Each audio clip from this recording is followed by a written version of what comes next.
Hey guys, welcome to my channel. I guess a little bit to start. I owned a fab shop for better than 10 years. Spent a lot of time building things for people. I've built motorcycles, four-wheel drives, I've done art, I've done gates and railings and all the normal stuff. I'm a mechanic by trade, self-taught CAD programmer, got my hands on a lot of stuff. After I lost my shop, I decided it was kind of time to slow down. So me and the family, we moved into the middle of nowhere, got a house with mountain views on the edge of the water, and now I basically build stuff for myself. And when we moved up here, I brought this car in. This is a car we started building for us. I've never built myself a hot rod, never built anybody a hot rod from scratch. And this was a car I was building for us. I got it as a 1939 5-window businessman coupe Chevy. It came as a shell on a frame, rotted out, starting with nothing. We bought a 1940 4-door parts car. Now, 37 to 39 Chevy is the exact same body style. 40 is a completely different body style. However, the frame, the floor pan, and the cowl are actually the same. So we sectioned the cowl, mounted the 40 cowl on the 39 body with the roof from the 4-door, the hood off the 40. The grill is actually from a 50-something Ford Thames. We're kind of piecing it together. Chopped the top 5 inches. The doors on this one are the 4 doors off of the 40 that we sectioned together using the pocket suicide hinges. It's got a big block Cadillac. I built a tunnel ram. It's getting a 671 blower, full air ride. I've designed all the suspension in this car with a mix of 2014 Silverado parts and a bunch of hand-built components. This is going to be a really nice car when I finish it one day. But we moved it up here, we put it in the driveway, and I came out to work on it one day, and I tripped over all of the leftover parts, the rejects from this thing. And I considered the fact that I probably had enough parts to build an entire second car. So what we started was the car that we're working on today. This is going to be a fun little car, more of a rat rod. You know, not like the modern day, we're going to weld a bunch of crap on it style. Rat rods the way they should be done. Built out of what's lying around, zero budget, no creature comforts, no fancy crap, but also no extra crap welded on just because chains and barbed wire look cool, I guess. I want to build a rat rod the way I think it should be built, just like I'm building a hot rod the way I think it should be built. So I'm going to give you a quick walkthrough of the second car. We'll come back to this one another day and show the work that's gone into it, and there'll be videos about this car coming up. But today we're going to focus on this one and where it's starting. Okay, so this car here, we'll start off at the front. This is the 1939 cowl that came off of this car. I didn't want to build the exact same car all over again, so split this cowl up the middle, took 8 inches out of the center of it. This is the leftover remnants of the roof from the 39. Now, when I took the 8 inches out of the front, we didn't take 8 inches out of the whole car. It's 8 inches at the cowl, but by the time you get back to the trunk, it's only about 5 inches total. We took about 6 or 6.5 inches, chopped the top, and the bottom of the doors were junk. I bought these doors at a swap meet a couple of years ago for 40 bucks for all 4. These are off of a 38. So 37 to 39 is the same body. However, 37, 38 had this body line, 39 was this body line, which this is something I'm going to remedy down the road. We're going to move these body lines around and make it a little more complete. Luckily I got scraps left over from the doors. So basically this car is 8 inches narrower, 8 inches shorter. My neighbor gave me 10 feet of this for 5" by 1/2" thick steel plate. I bucked it into 2 pieces, figured this is a good piece of plate for the rockers. So right now everything is stitch welded to my rockers, that way I can drop this on the ground. I don't have to worry about smashing up metal. Since the cowl doesn't reach it because I need to rebuild everything, everything's kind of stitch welded together. It's got these little plates, these are great. I can cut these off, do my body work, and I don't have to worry about things. Once we got all this kind of assembled, old shelving from the garage that we probably would have thrown out, it's been cut up, braced, everything held square. Spent hours with a tape measure making sure everything was within 1/8 of an inch of square, and piecing it all together so it would hold. So as we move to the back of this car, this quarter panel is actually off of the 44 door. Now, it's different than the 39 two-door in that it's got a steeper trunk, it's shorter, the window openings are kind of the same, you know, the general flow is kind of the same, we can make it work, but I didn't want the length in this car. I want it short, low, skinny, everything about it small. So I took 7 or 8 inches out of the window section here, pulled the whole rear quarter forward, and in the back we took the trunk lid, and we had most of the original trunk section here. It had a good trunk lid, but by the time we sectioned the car, it was actually below ground level. So we took about 1 foot off the end of the trunk, not counting what would have been rocker, which in this case was all rotted out.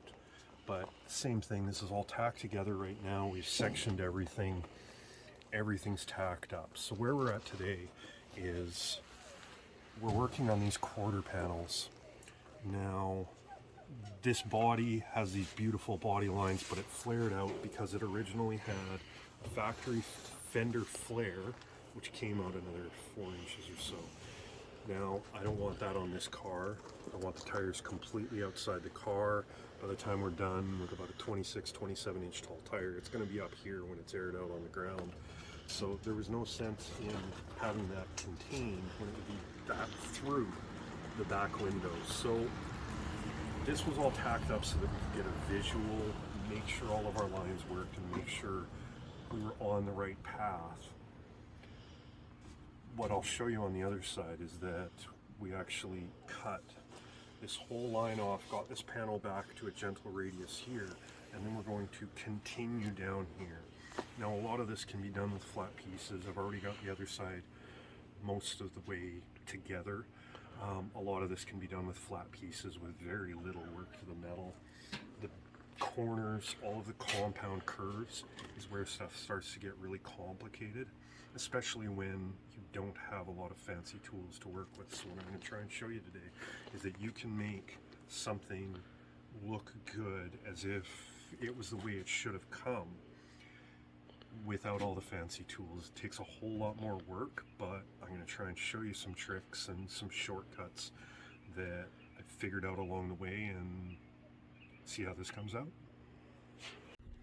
Okay, so the biggest problem we got when we're working without tools is these big panels. These are fairly flat. You can maneuver these by hands, but once you start to get into complex curves, rolled edges, stuff like this is where the problem starts to become. So in this case, these bottom this corner here, this is all original after we sectioned it. But say this bottom corner here, this complex curve, these actually come out of the old fenders that would have been on this car originally, somewhere, you know, in this general area. And cutting the compound corners out, this is the one for the other side, cut these out, and then manipulate them so that they fill in the gaps. But once we get into these pieces here, these obviously we can't pull out of the fenders. These parts never existed on what we're doing here. So what we've done is everything was laid out how it's going to look best.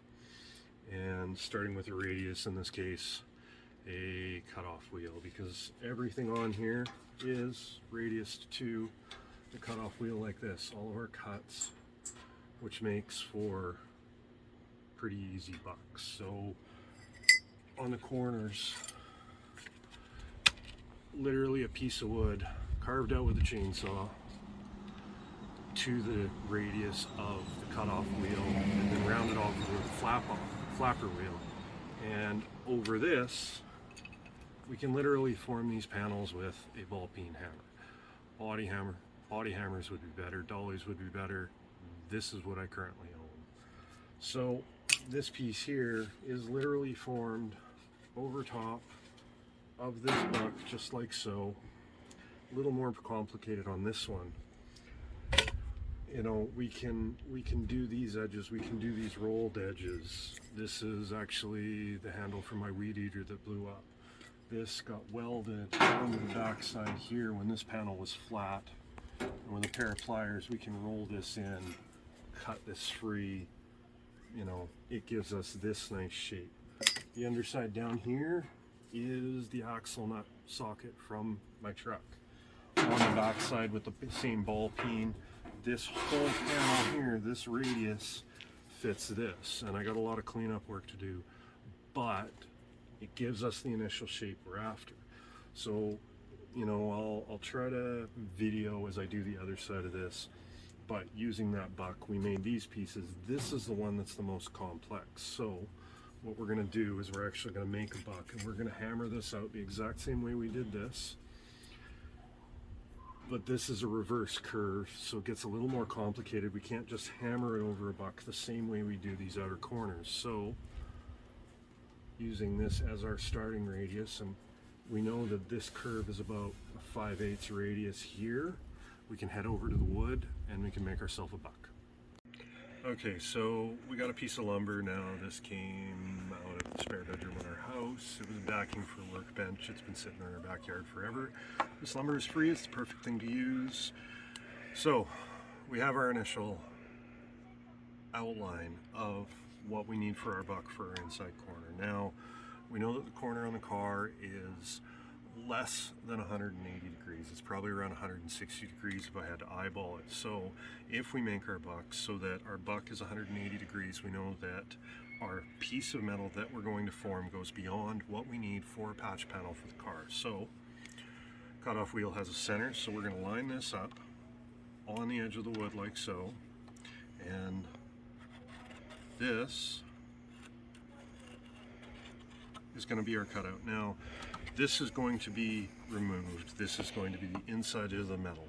What we're going to do, we're going to remove this metal here. We know that, like I said, there's going to be about a 5/8 radius, so we're going to have to round this off into this general area. And this is where the eyeball comes in, and I've done this once or twice. Now, the reason that this is on a larger piece of wood than the 2x4 I was using before, and I'm also not spacing this right out to the edge, is because on this inside corner, and on the outside corner for that matter, as we're shrinking the metal around the buck and we're manipulating the metal, the problem is that everything's going to pull, and as we try to hammer it into here, it's going to try to pull any of the metal that we have up top here, and we need an area that is reasonably flat up here to weld into the car. So what we're going to end up doing is we're going to end up removing all of this metal. In my case, I'm going to use a chainsaw because why not? This is where it's going to get rounded over, but somewhere outside of this radius, past the area of the good metal, we need to be able to bolt a top section onto. So we're going to take this same mark, on the other piece of wood, and we're going to make a second piece, except this one, instead of cutting it out to this size, we're going to give ourselves a little bit more room here because we need room for the hammer to get down onto the radius. So in this case, on this side, we're going to get rid of everything here. The reason these are bigger is because we're going to end up with a bolt hole here, we're going to end up with a bolt hole here, and we're going to end up with a bolt hole somewhere in this area, and then the same matching holes here. So what'll happen is after we carve this out, we radius this, and this can just be rough carved out. We're going to clamp these pieces together so that they line up. We're going to drill through both pieces at once. Once the two pieces bolt together well, we'll take our piece of metal, which we're making quite a bit oversized for our patch panel, and we're going to put it between the two pieces for our buck, we're going to drill through the metal, and then we're going to use big ass bolts to bolt the whole assembly together. And what will happen is, as we're hammering the metal over this lip here, it's going to prevent it, as the bolt is sitting through the metal, it's going to prevent the metal from pulling in here and rip. It'll help keep this flat as we go. So the next thing to do here is to break out the saw, remove the bulk of the wood, and then we're going to go at it with a flapper wheel and create our radiuses.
So the biggest thing is making sure, because this radius we can fix, but we don't want this being too small. If we hammer this out so that this radius is too small, it's really tough to stretch the panel back out. We already know that that fits.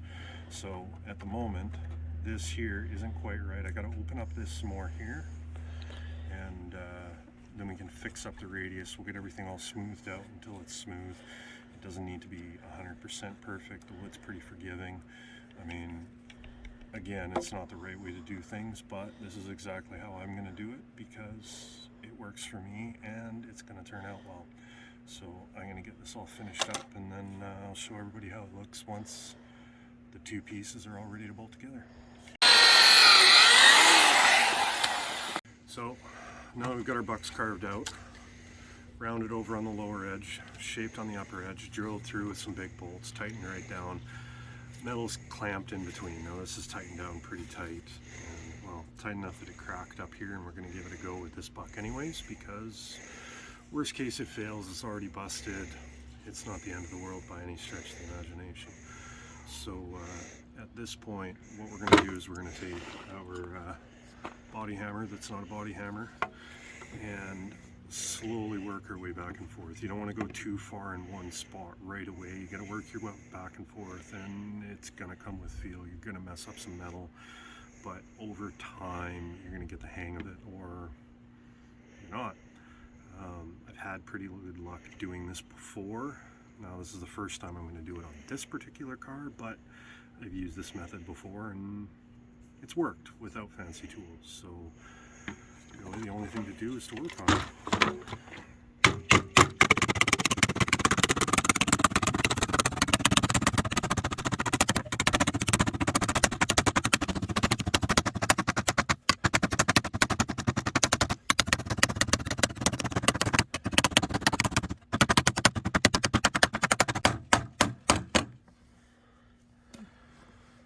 Okay, so you can already see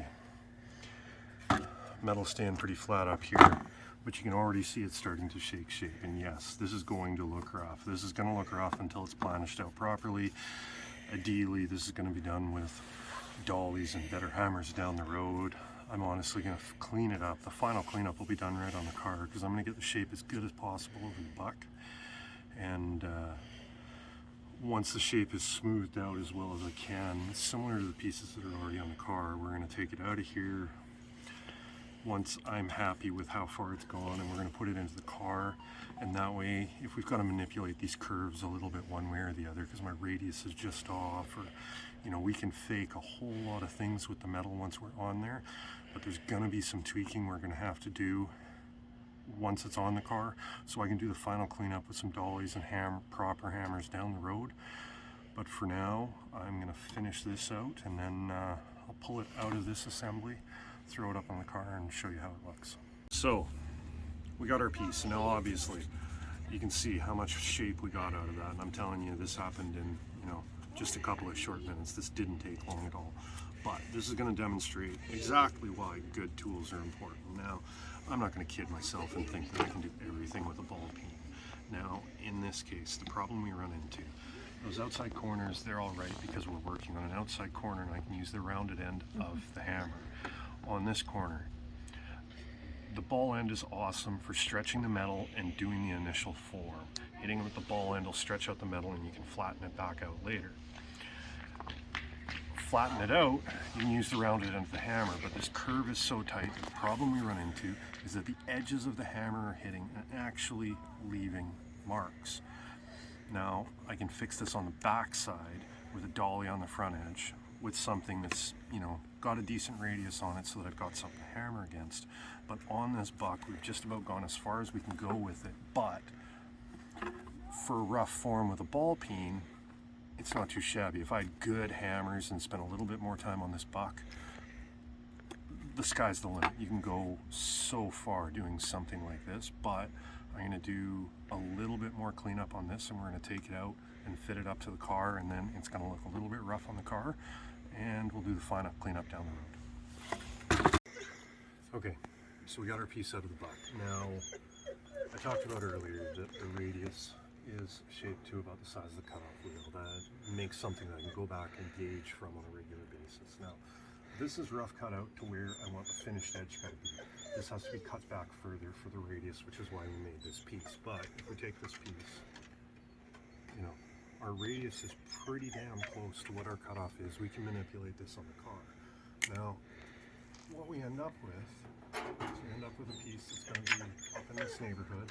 It's going to get cut back. It's got to get cut back a little bit. And what we're going to do is we're going to cut this out to a patch panel, lay that over top. I've got to trim this back some, and once we've been able to lay it over the top with metal that extends past, we can trace out the outside edges of our cut, either on here or size this panel down to give us something that fits into there flush, and we can weld it into the surface. So I got to do a little bit of prep work. I've got to mark out my cuts. I've got to clearance this some so that I can set it up in there. But in a couple of minutes, this will have quite a bit more finished appearance than we've got right now. Cut a section out of the body to allow the radius to flow in, and we end up with something like this. And I mean, again, I know it's rough, but you can see how these start to flow together. We end up with this body line that I've been chasing back here, because I didn't just want this cut out flat, a piece welded in. I wanted a rolled body edge. So right before the camera came on, had somebody trace out the back. So what we end up with is we end up with a rough cut like this. So this is basically the tracing. Make sure that we haven't extended past the metal. This is the tracing all the way from this edge up into here and over. This gives us our outline. Now, we don't want to cut right up to the line because we need a little bit of margin for error here. I can always trim this a little bit farther if I have to, or cut this back. I can sand it down a little bit. The key here is to make sure that you don't take off too much too fast. If you've got to go back 100 times and touch up that edge, then that's what you should do, because that's what it's going to take. So I'm going to grab a cutoff wheel and I'm going to trim this back some so that I can start to fit this up a little bit better and make it make a little bit more sense.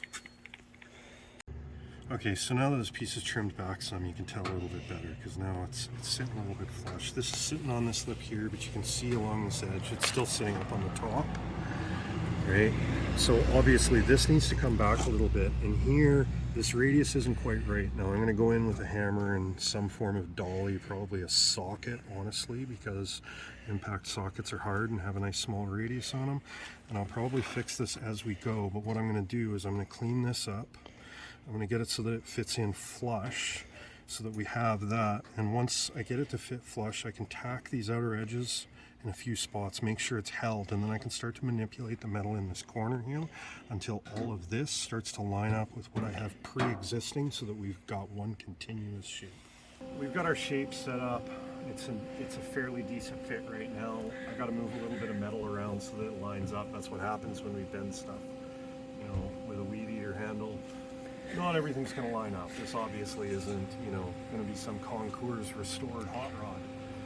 Now, you know, there's no fancy tools here. I am literally using a bargain basement flux core 110 MIG welder that I hate. I miss all my good welders. I miss my big tools. This does the job, and we're just going to pick away at it a little bit at a time, and we can fix everything up. The beauty of metal is, if I absolutely destroy this, if I wake up tomorrow and I hate all of it, I can take my grinder, I can cut it back out, and I can do it all over again. We can replace metal. That's what we're doing here. We can do it all over again. Don't be scared to mess up what you're working on, because as soon as you mess it up, you'll realize why you can't do it again. So bear with me here. I try to speed up the process, and you know, I'm not going to show you a bunch of drilling holes and grinding stuff. I'll skim over a whole lot of that, because I'm sure everybody else is like me with the attention span of a squirrel. I want to see the function, and that's what I'm going to try and show everybody else here. So.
Demonstrates exactly the problem with rusty metal and poor equipment.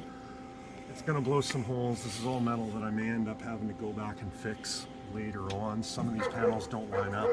This body line here came out some, and the panel I went in isn't perfect. This is stuff that I'm going to planish out later.